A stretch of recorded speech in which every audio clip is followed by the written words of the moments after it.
ikiganiro uko igihugu amaze kwinjira hano ahagiye kuganira n'itangazamakuru ibibazo bamwe baza kumubaza n'uburyo agenda basobanura muraza kubikurikirana ikaze mwese. To meet here today with members of the press, social media influencers, researchers and writers who've joined us from all over the world during the 25th commemoration of the genocide against the Tutsi. Your Excellency, with your permission, we are ready to begin taking questions. We could take 3 questions at a time. I'd like to kindly request members of the press, please raise your hand, and when you're given a microphone, kindly state your name and your media house. Let's have some names. Can we start with the second row, please? Madame Brackman. Thank you. And from Le Soir in Brussels.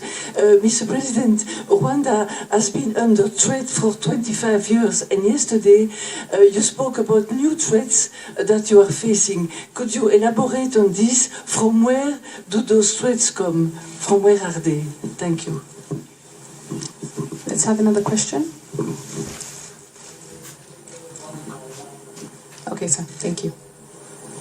To forget. Yeah, but I think the answer lies even in the question.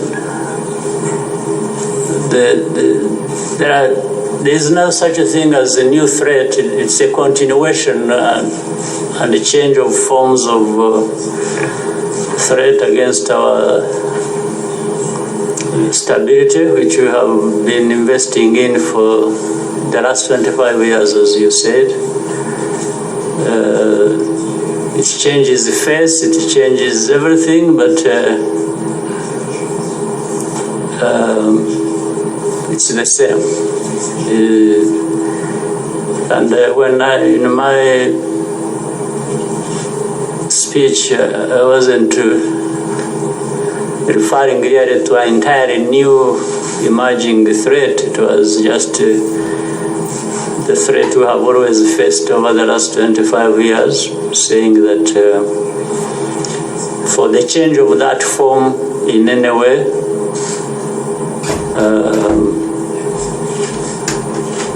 I was just saying those people who are behind it should bear in mind that instability is not a good thing for anyone. It's not good for us. It's not good for even others. And I was saying in defense of what I referred to as the children of the future of Rwanda and for stability, I think we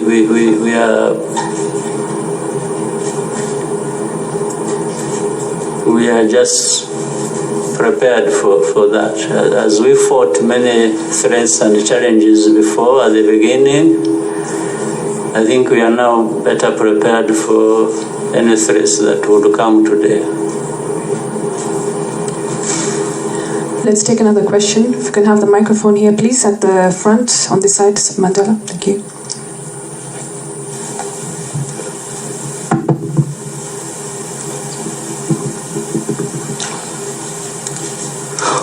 Bonjour, je suis Louis Kwibuka25, je suis camerounais, je suis journaliste indépendant.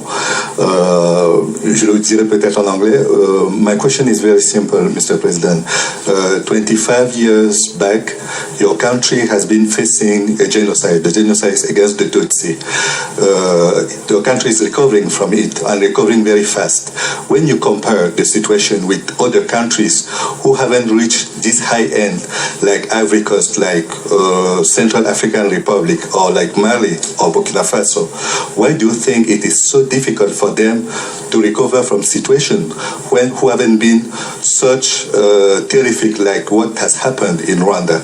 That's my first question. And the second leg is that is now almost 100 days. Louis Mushikiwabo has become the new General Secretary of Organisation Internationale de la Francophonie. Do you feel happy with the way she's ruling this organization? For the first one, I say we have concentrated on our problems because they are for us to address. We have had friends, we have had partners and support from many corners of the world. But ultimately, we are the ones either to use this kind of support proper and make progress, or to waste it. So I always want to confine myself to our problems rather than talking about other people's problems, because they may be similar, but they also may be different. And the handlers of those problems, I'm sure, will be different as well. And the nature of problems and the way they are handled and by who will always create that difference. So that is how our problems and how we have addressed them will be different from the problems and how they are being addressed, whether in other parts of our continent. But what is very central, that is common to all of us, and I would not hesitate to say this: people of any country, in any situation, have got to figure out how to address them together. And they have also got to understand that it starts with them. Nobody, from our own experience, will come from anywhere else to come and address your problems. At least the core of those problems. People can support. I've just said we have benefited a lot from friends and partners and well-wishers who have invested with us their time, their effort, their money. But that comes to nothing if the people of the country aren't in the forefront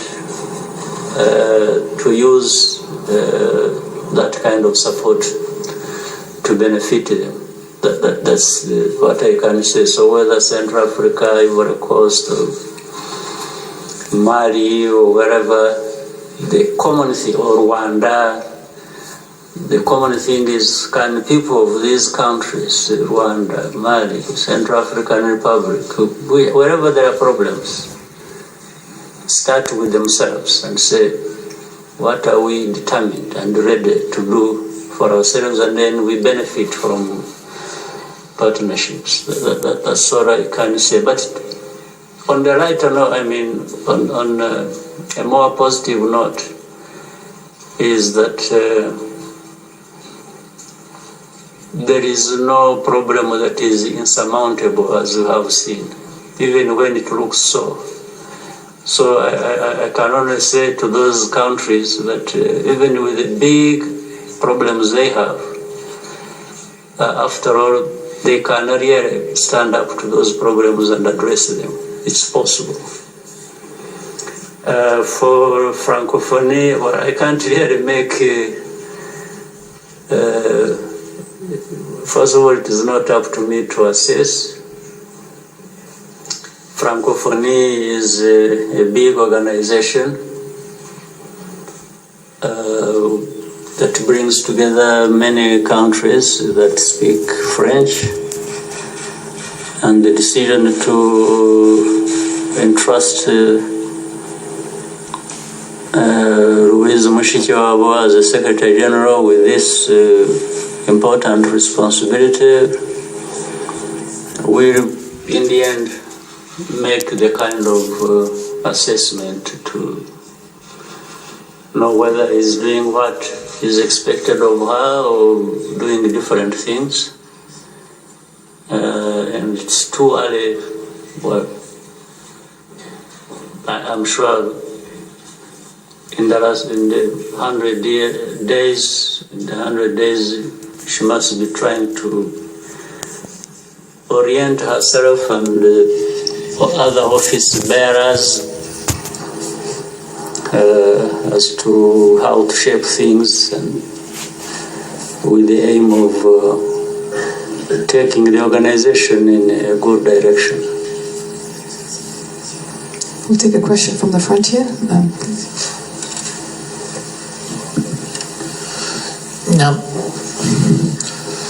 Mr. President, François Misser, La Libre Afrique and Die Tageszeitung from Berlin. You said Rwanda was well prepared in case of any threat. But my question is also that in your skills of former intelligence officer, what is the assessment you are doing of the danger of war? Because after all, there are indications that some months ago in the Nyungwe forest or elsewhere, some people have been trying to destabilize Rwanda. And my question is, again, is a war possible? Thank you. Yeah, I don't think war is something anybody in his right senses should be rushing toward. I don't think sometimes the use of word war becomes loose, and even maybe some people may use it carelessly, but when you think of what that means in terms of lives and other things wasted, it's not the first or even the second or third thing you come to. I think that in my world, in my understanding, is something that comes by conditions that have more or less just emerged because there were no other alternatives. And to assure you, as you also said, referred to the Nyungwe situation, probably those who have been behind that have been actually having in mind to provoke a war in which, for them, they mistakenly think they would benefit in terms of saying, you see, this is the problem. The problem is not the other one we had before the war. And this is the way we read it. We read it as provocations and things, so that someone may want to provoke you into a situation so that you look the same. When a country may be having problems, and they are saying they are trying to hide the problems they have of their own, and they create a scenario where when a war happens, then you are all the same. So managed to hide. So we refused to be provoked into that situation, and we kept communicating to the people that and to others that we will manage these problems as they cross our border. We are not thinking about crossing a border. So war can only happen in our case specifically on our territory if somebody creates a war here.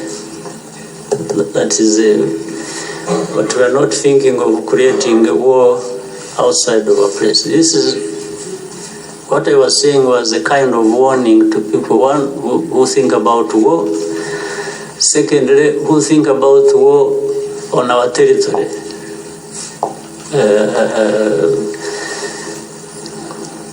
Because war is assumed to be between or among more than one parties. So you can't fight with yourself, but you can't also determine what somebody else is thinking about doing against you. So that if somebody brings war to you, then you fight it. But even when you thought, according to you, war is not a necessity, or you are not even going to provoke war yourself, but somebody else might bring it to you. So my whatever statement I have made, it is in that context. That this is why I'm saying, if somebody has ideas that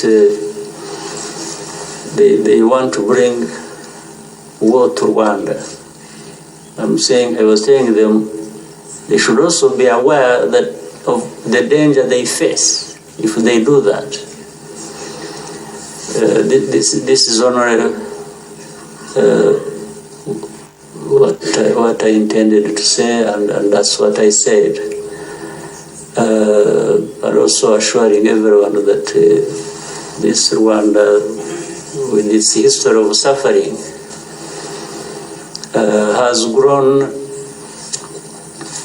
in all bounds, including the strength, the capacity to wage a war in defense of its stability and peace. It's what I wanted to convey.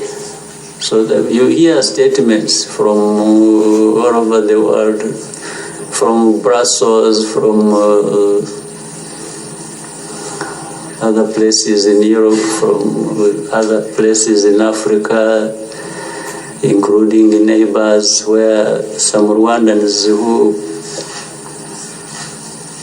could not do better things of staying around and contributing to the development of this country are talking about war. Even in that situation of Bunyongo you mentioned, if you follow, you could see on the social media and people celebrating, talking about how they are now overrunning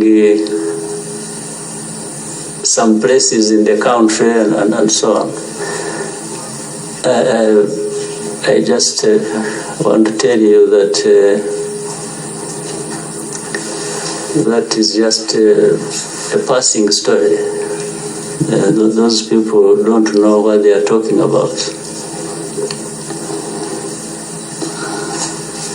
We'll take a question from the third row. Mwai.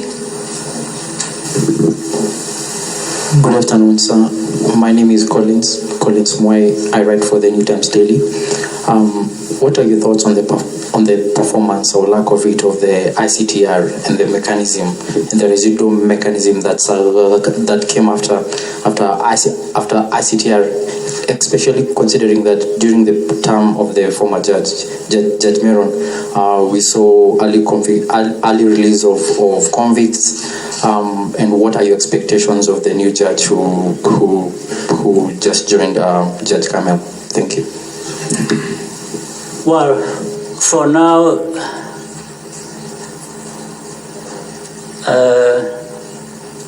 I have no comment. I have no expectations. That is all behind some of us, and let us move forward where we can move forward, and I would leave that matter to where it belongs.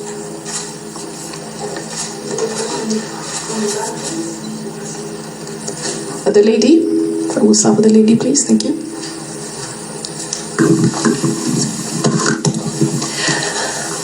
Hello, my name is Gunilla von Hall. I am a Swedish journalist. I work for Daily Svenska Dagbladet.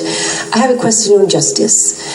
There's been about 1,000 indictments in Europe. There are what? About 1,000 indictments in Europe, but only 22 have been extradited or prosecuted. How come? What is your view on this?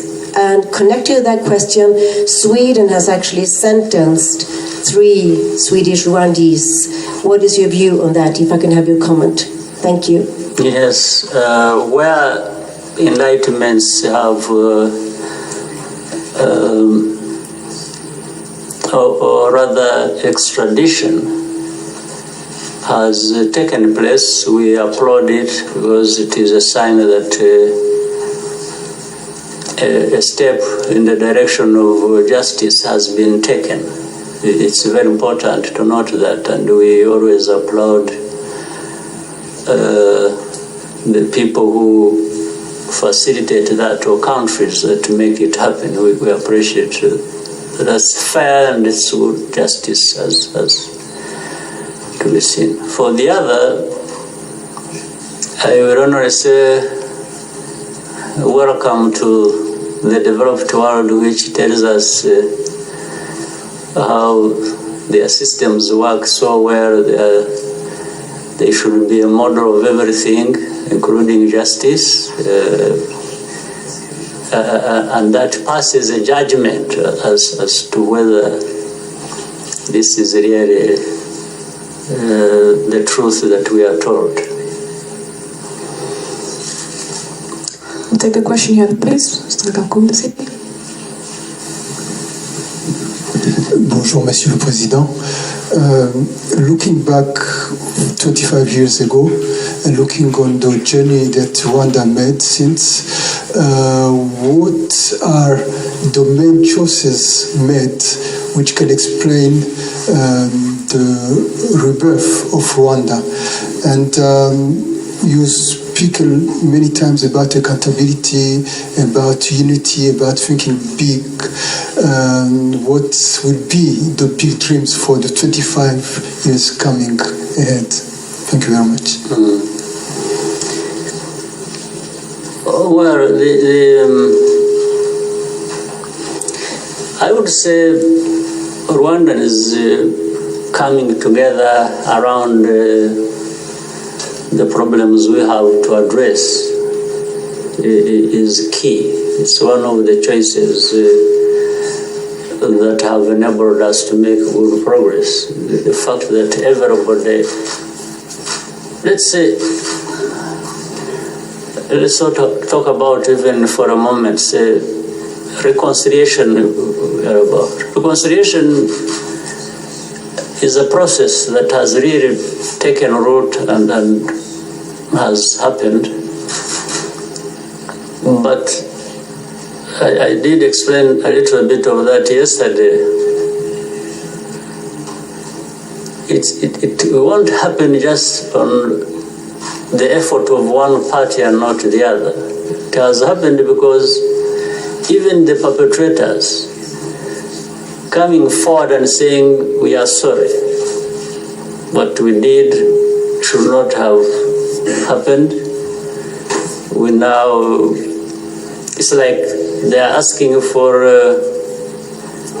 a new opportunity to a new life.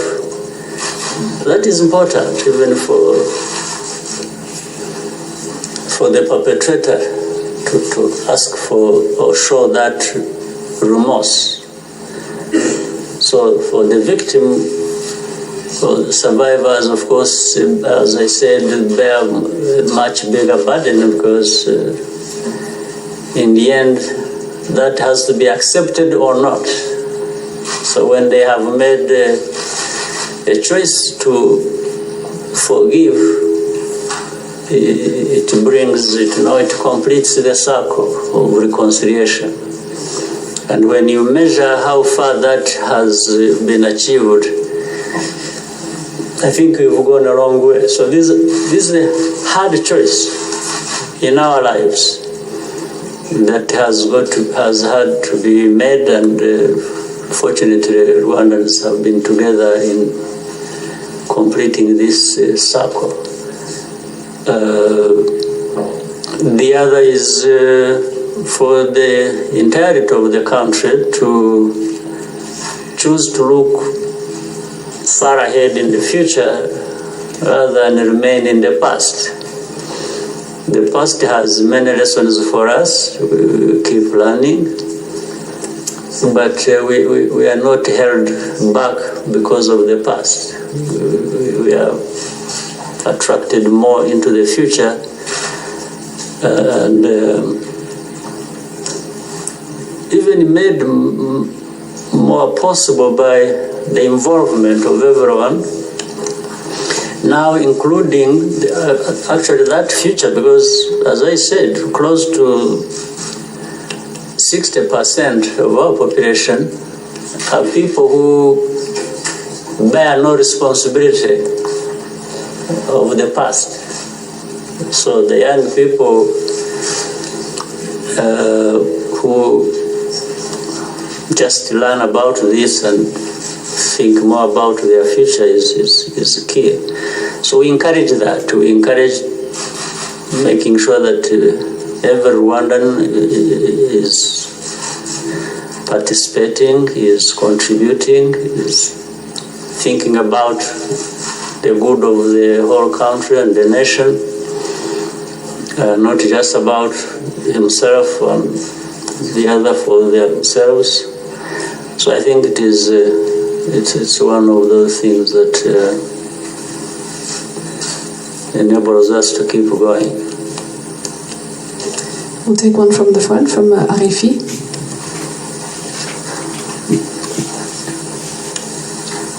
Merci beaucoup. Bonjour Monsieur le Président. Bonjour. Christophe Boisbouvier de Radio France Internationale. Si vous le permettez, je vous poserai ma question en français. C'est une question sur les relations entre le Rwanda et la France. On se souvient en 2004, lors des cérémonies du 10e anniversaire, vous vous êtes étonné que la France ne présente pas ses excuses. On se souvient en 2014, pour le 20e anniversaire, vous avez eu cette petite phrase en français, « Les faits sont têtus ». Et puis là, hier, on a remarqué que vous n'avez rien dit contre la France lors de votre discours. Est-ce à dire que les relations sont meilleures?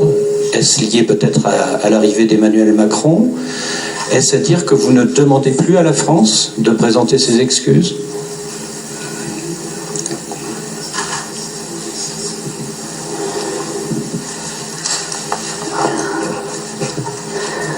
I think what we have had to say, you see, there are things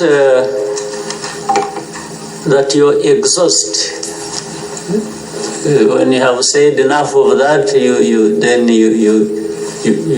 look for something else. Even according to you, what is the purpose of repeating yourself over the same thing? And indeed, in that small sentence I said in French, but also if you remember yesterday, I said that facts are stubborn. So once you've stated the fact, or like I said with the French sentence, that lives on for as long as the problem lives on. So does it make sense that I have to keep repeating it? Because if I have said it more than once or twice, then you assume it was for the purpose of reminding people, but you can't just keep reminding people. Sometimes you give them room to think for themselves. But the reason for what you've noticed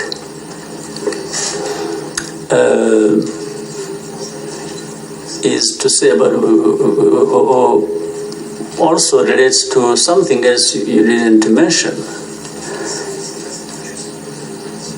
people have asked us whether what we need from France or from anybody has been an apology. And our answer has always been no. You can't ask people to apologize or keep asking them to apologize or tell them how to apologize. Then that, after all, kills the whole meaning of an apology. For an apology to have a meaning, it must come from somebody who is apologizing. You can't ask the person who is offended whether he needs an apology or not. What would be the meaning of an apology extracted by somebody who deserves apology? So if you put all those things together, you will realize that it's up to anyone. It's up to France, it's up to individuals, it's up to right the wrongs they think or they would agree they have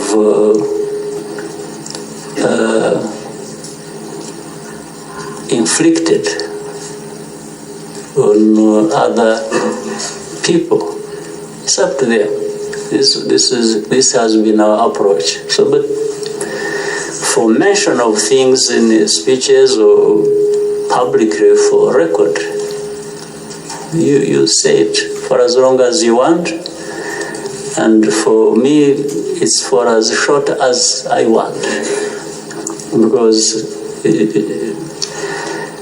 at the end of the day, there are two things. Either the other side have their own lives to live about this problem, but I have my own ways of living with or around this problem, because there are other things to do that are more important, and that is live our lives as we should.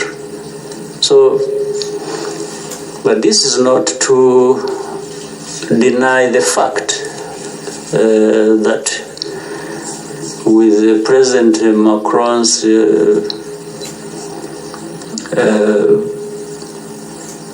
presence or term of office,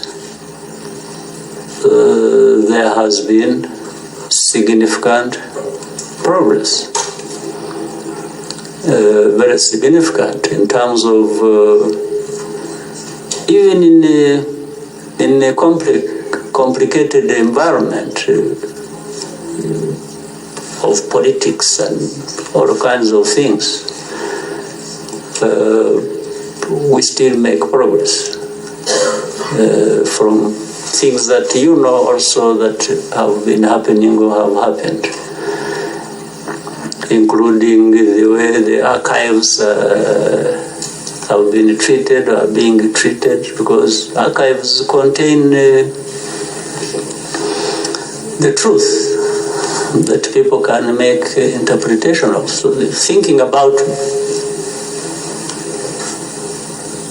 bringing up the truth, even making a one step or then next day two, or all the steps required, it's a good thing. It's a good progress, and we've seen that happen. The fact that there is a conversation going on about how we can improve relationship. In fact, what is interesting, it's not even just that with Rwanda. I have seen that currently France is making good steps even in matters generally. Africa, I think looking at Africa differently and in a better way of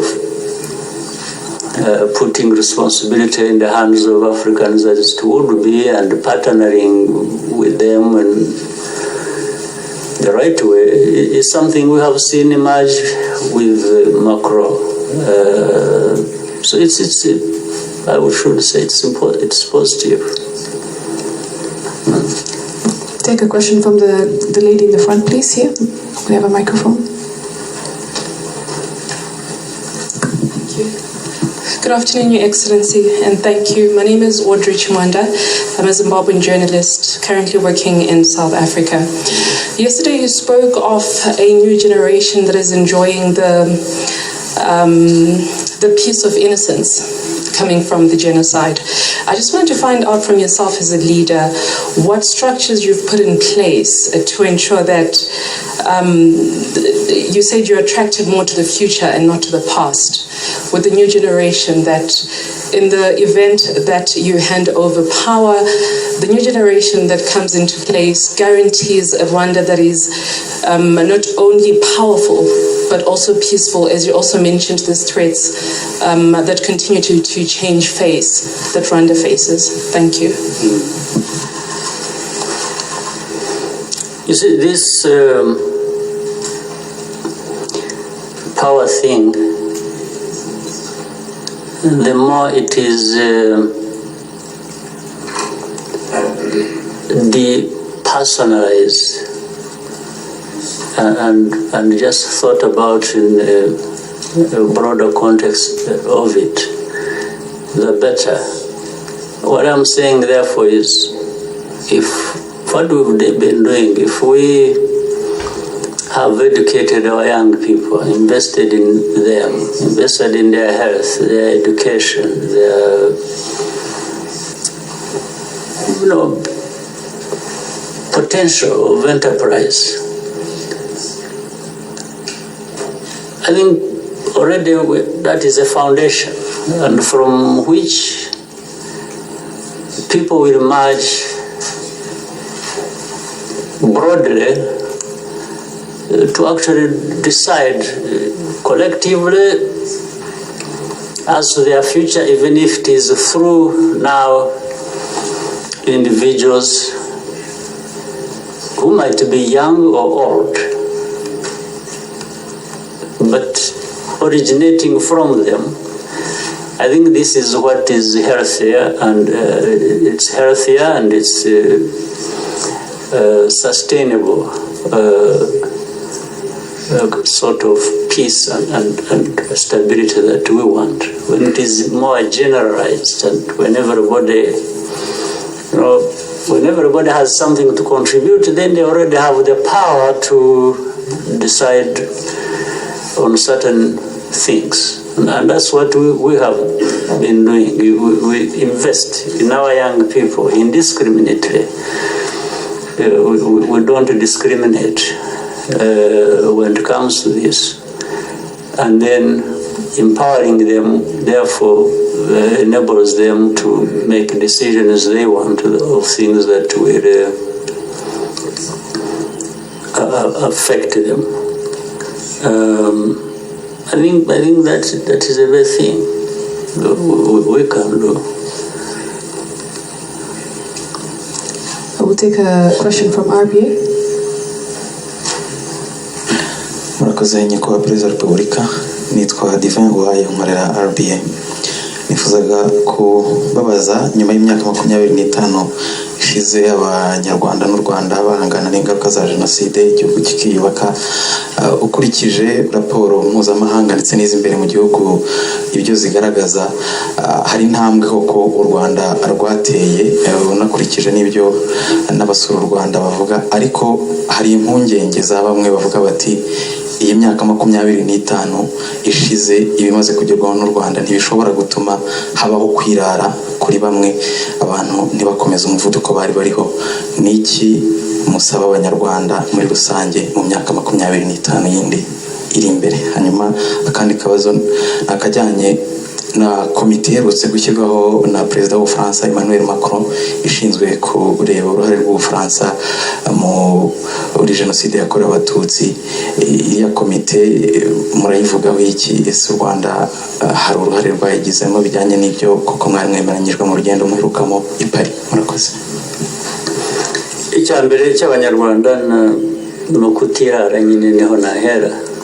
Ubundi abantu bakwirara ngo bigende hari n'iki mu kwirara, havanamo iki? ariko no kubwira abanyarwanda ngo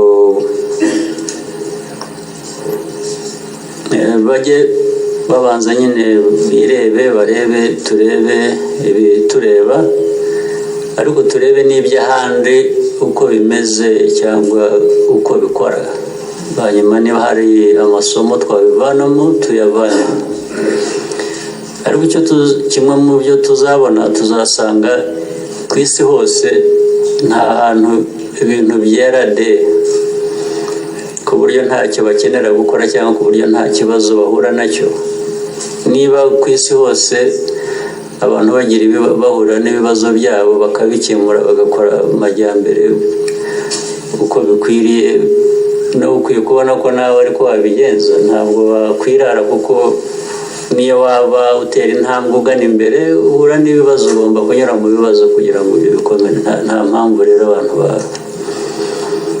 bakwirarane ariko abanyarwanda ni ukubakangurira guhora bubaka ariko barinda n'ibyo bubaka kugira ngo ejo bitazasenyuka abantu bahore batera imbere bubaka icya kabiri ibyo yavugaga komisiyo perezida Macron w'ubufaransa yashyizeho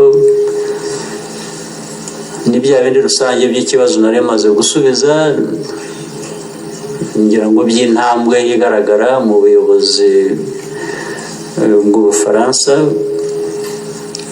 mu gukemura icyo kibazo kuko bagomba kuba habe n'ibindi bakora bikemura n'ibindi bibazo bibareba bitareba n'u Rwanda ariko ku bireba u Rwanda icyo ngicyo navuga ko ari intambwe niba barateye iyo ntambwe ubu nuko bayitera kugira ngo n'ibindi bizagende neza ubwo umuntu yategereza tukareba uko bizagenda ngira ngo ariko byavutse biturutse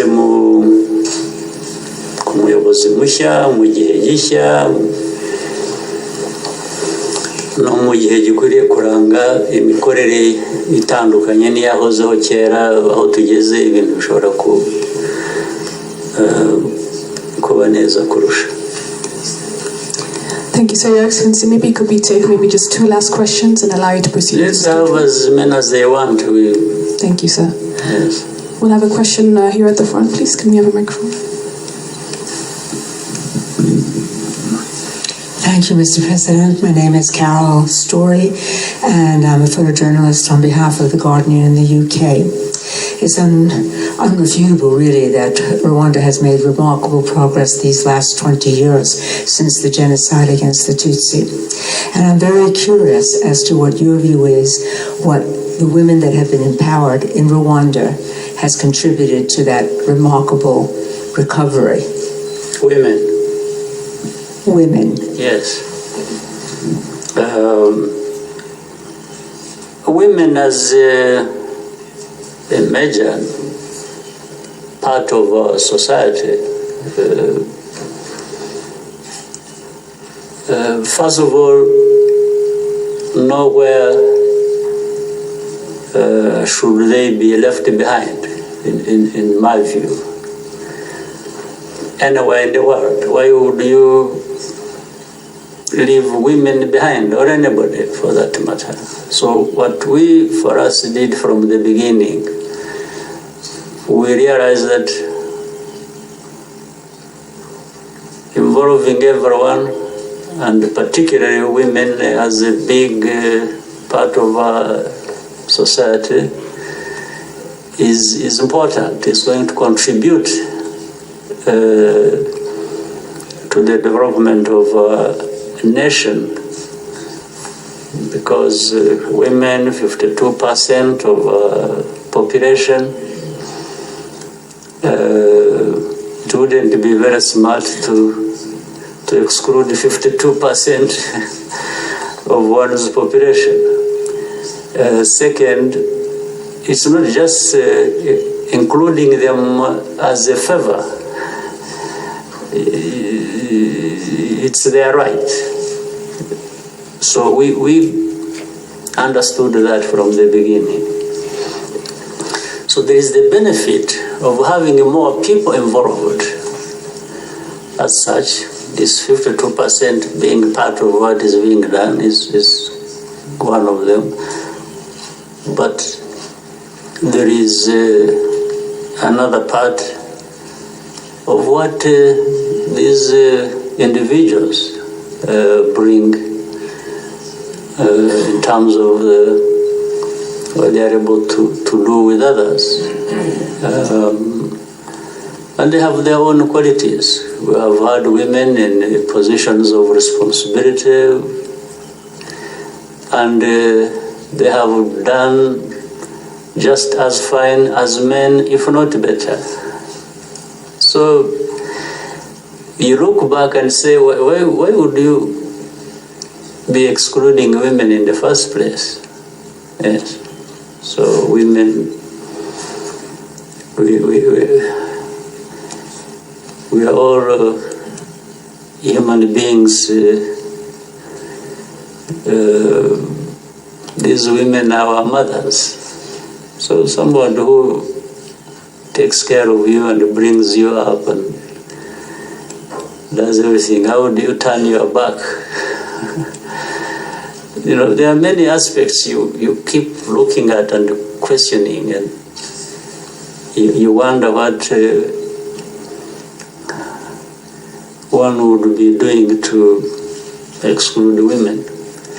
So our case has proven many things that need to be looked at. So for us, we have had the pleasure of benefiting from involving all people generally, and specifically women who had been always left behind. Let me take an example of education. You would find some of the majority of our women never had the opportunity to be in school, to develop their talent and knowledge and be where anyone in the society wants to be. So the more you have them engaged, you know what that increases in the capacity of any country.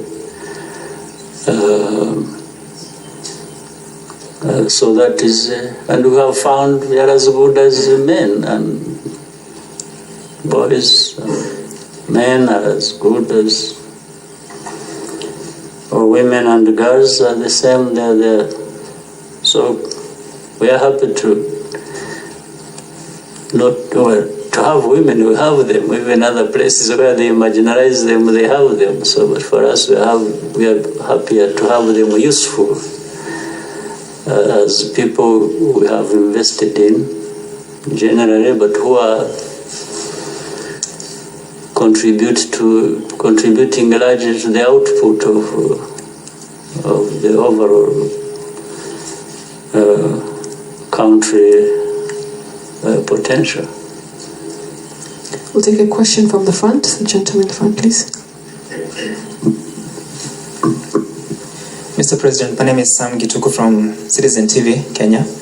And yesterday you said that Rwanda has a place to claim. I'm wondering, what is that place of the East African community? The same type, the EAC that you had. And one takes note that none of your colleague presidents attended the memorial. Is this confirmation of attention within the community? Connected to that, how far are you in resolving the disagreements or hesitation with Burundi and Rwanda? Do you see a solution within the community? And if not, what are your options? I will start by saying that the community is in good health, irrespective of whatever aspects you may point to. Overall, I think the East African community is doing well. Even for all situations you say, well, there will always be issues to address. Even if all heads of state of the East African community would have been here as you and I would have wished, still there would be problems to address. That would not be a solution to all problems we have in East Africa. But East African countries, some of them were represented. You saw the Prime Minister of Tanzania here. So, and others were represented in different capacities, not heads of state. So, but starting from that standpoint of saying East African community is in good health, it is in good health because we can even keep talking about our problems. We always meet and discuss problems, and also continue with the solutions that are there and trying to implement them in different perspectives. So I think as regards the East African community, that is all I can easily say. I will take a question from the gentleman here. Thank you, Mr. President. My name is Ferdinand Monti from BBC Africa, based in Nairobi. Your relations or your government relations with Uganda in recent times have been less than cordial. Where are we right now in terms of resolving the trade disputes of recent times, and your belief that President Museveni's government could be harboring elements that do not mean well for Rwanda? Well, I think that is a problem that I believe will also come to pass. And as I said, there will always be problems between one country and another of a different magnitude. Yes, there is discomfort of some problems we have to address between us and Uganda.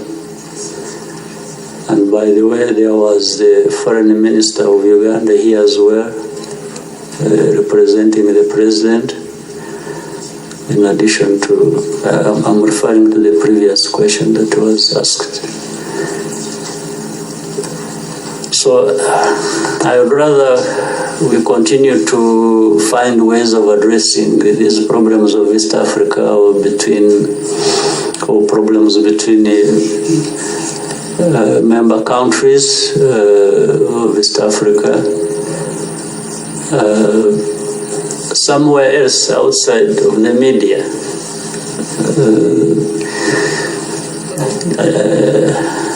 I think the media has the right to know what is happening. Yes, we will be informing them as we keep working on different things we are trying to work on. So right now, what is happening is that things that are being looked at or that are being considered or already in place are things I'm not talking about to the press yet. The press seems for now to be dominated by hyping the problem. So I want to lower the tone a little bit by not saying too much until a certain point. Okay, I think we'll take our last question from the gentleman there. Maybe we'll come for the last one here at the front. Thank you. Merci, Monsieur le Président. Mon nom c'est Idriss Fall de la Voix de l'Amérique à Washington. L'ancien Zaïre a connu des guerres. L'Est de la RDC a connu des guerres, et toujours pour régler la question des rebelles FDLR. dont un des leaders passe en justice aujourd'hui à Kigali. Quelle solution maintenant pour l'insécurité dans l'est de la RDC avec son nouveau président Félix Tshisekedi? Je vous remercie.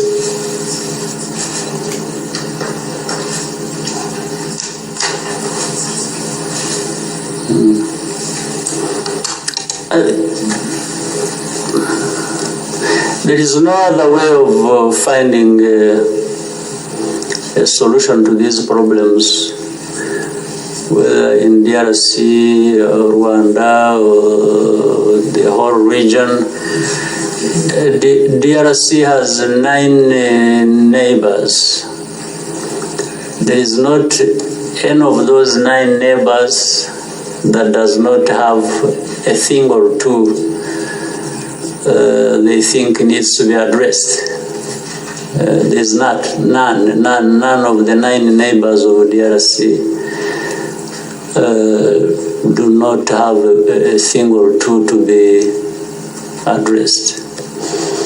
So the best way to deal with that, to address those matters that may be arising out of DRC affecting neighbors, or that may be coming out of the neighbors and affecting DRC, can be achieved without cooperation. People need to work together. There's no question about it. And recently, President Tshisekedi was here in Rwanda. We had a good discussion over that, and he said it himself that he seeks to work with the neighbors of DRC to find a peaceful coexistence and to find solutions to the many problems that have been there in history, and that's where Rwanda and DRC also falls. We think we shall have more engagement and more commitments made to each other for us to be able to move in the right direction. And we'll take a question from the front here. Yes, Mr. President. Phil Quinn from Dominion Post in New Zealand. I'm wondering if you could elaborate a little on the well-established failure of the international community and the UN Security Council in particular, circa 1994, and comment as to whether over the past 25 years you have seen the kind of reform and changes, including the responsibility to protect doctrine, that would be necessary to prevent such a tragedy from occurring elsewhere in the world. Thank you, Mr. President. Well, I can for sure say Rwanda has had its own lessons learned in the last 25 years, and those lessons learned have been very helpful, meaning among those lessons learned is the fact that we have to be there for ourselves, and we keep trying to do that, and then trying to make the most of any partnership or relationship that is available to us, and we keep going. For the international community, maybe they have also learned lessons. I'm not very conversant with that, but I can see some of the lessons they learned, yes, are responsible for some of the reforms that are talked about or that are being executed, but I'm not sure about implementation of even some of the reforms that are carried out. Some remain just as statements and on paper.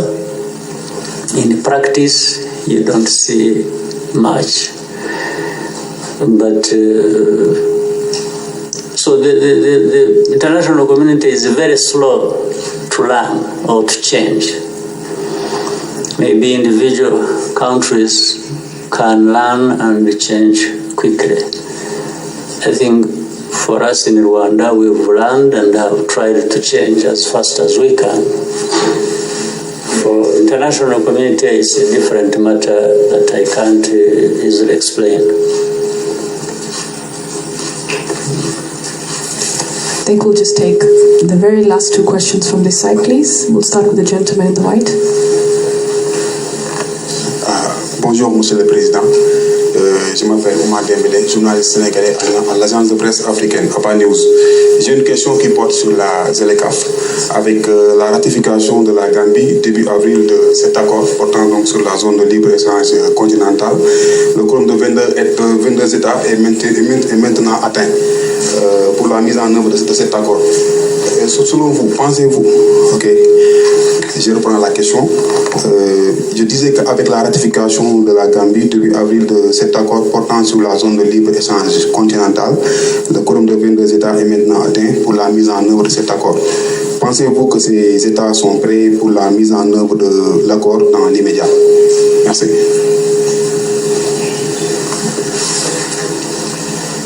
Yes, I think so. I think they are ready, and that's why they are 22, not just 1 or 5 and stayed there.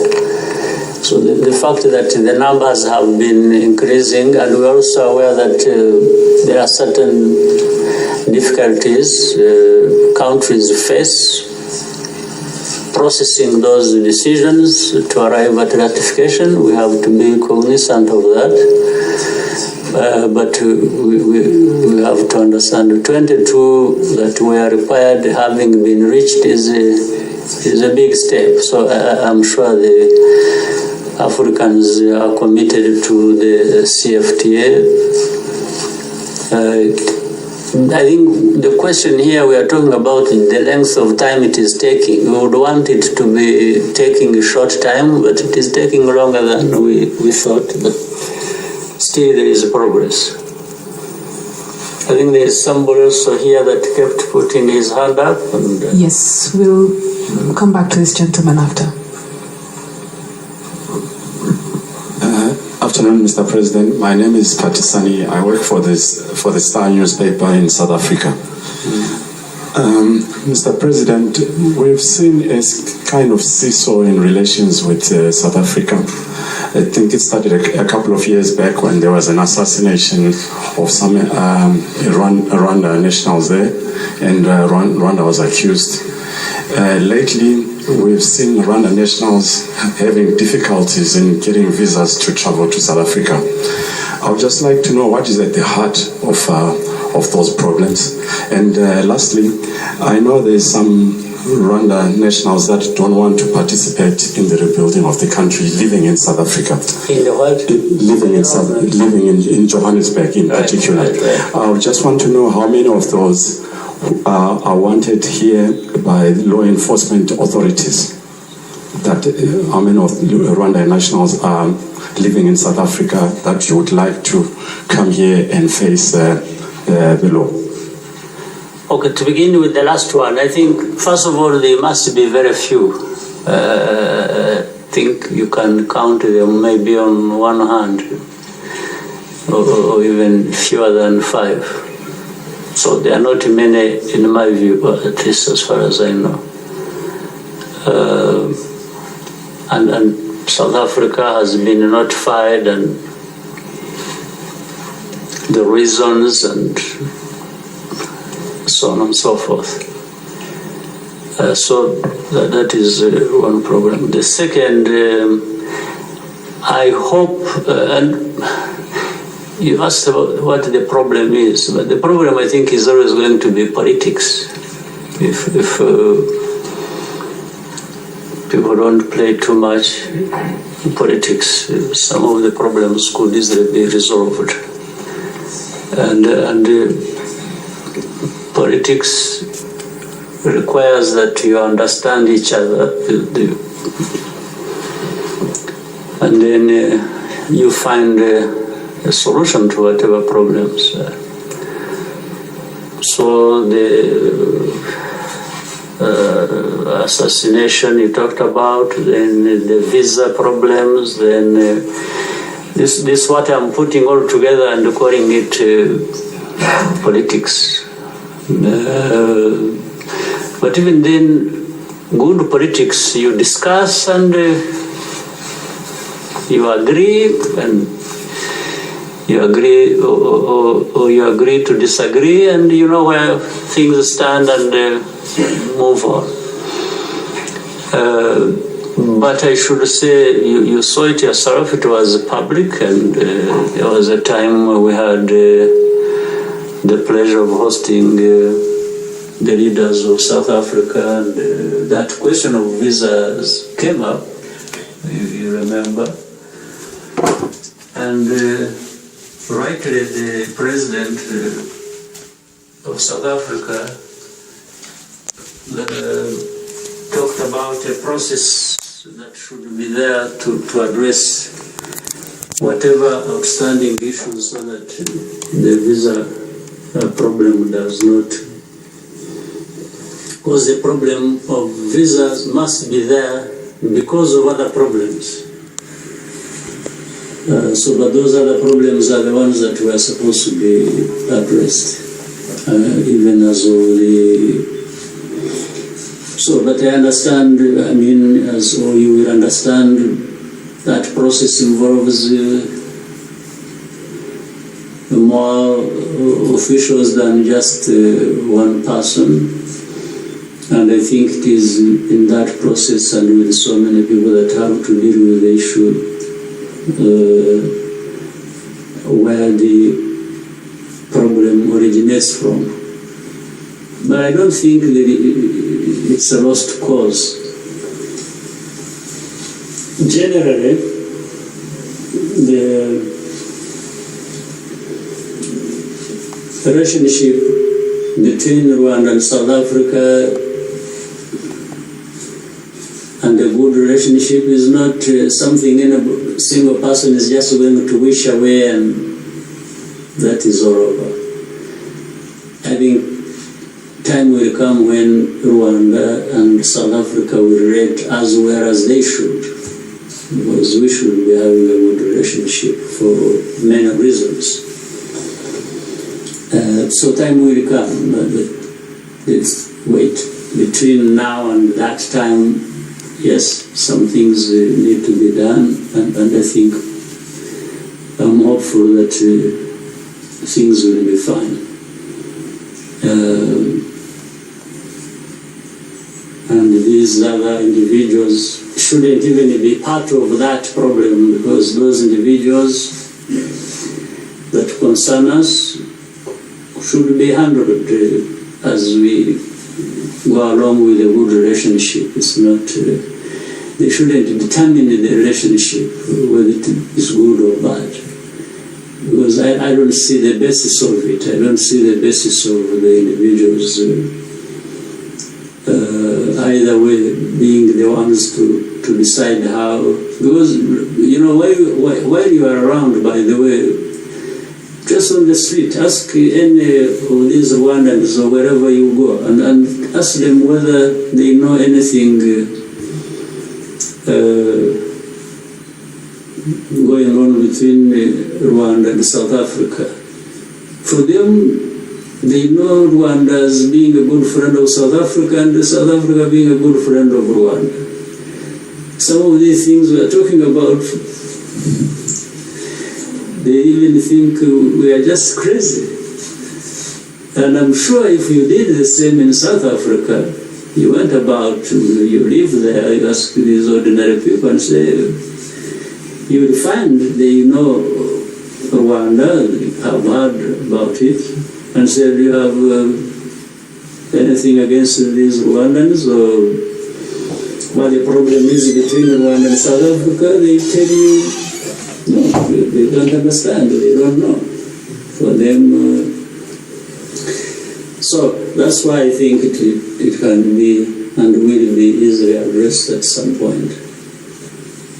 Thank you, Mr. President. I think we may conclude here. I'd like to thank you for your time, sir.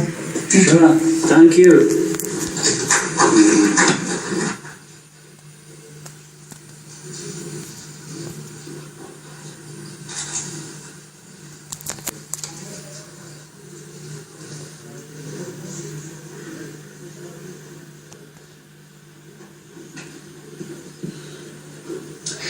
inshuti mwari mukurikiye ikiganiro cyahuzaga umukuru w'igihugu ndetse n'abanyamakuru batandukanye batu naha gisorejwe mu by'ukuri rero hakaba habajwe ibibazo bitandukanye navuga ko bikubiye nko mu ngingo eshatu harimo ibibazo byavugaga ku birebana na jenoside yakorewe abatutsi ari nk'ababajije uruhare rw'Ubufaransa muri jenoside naho intambwe imaze gutera mu kwemera uruhare Ubufaransa bwagize kuri igihugu yavuze ko ibimaze kugerwaho bishimishe ndetse bitanga icyizere cyuko hari n'ibindi bishobora gukorwa kugira ngo umubano w'ibihugu byombi cyane cyane Ubufaransa kwemera uruhare rwabo muri jenoside birumvikana rugaragare. Hari ibibazo kandi byagarukaga ku myaka 25 iri imbere nk'uko hari na 25 ishize habaye jenoside, icyo abanyarwanda mu by'ukuri basabwa uko uruhare rwabo icyo bakwiriye gukora.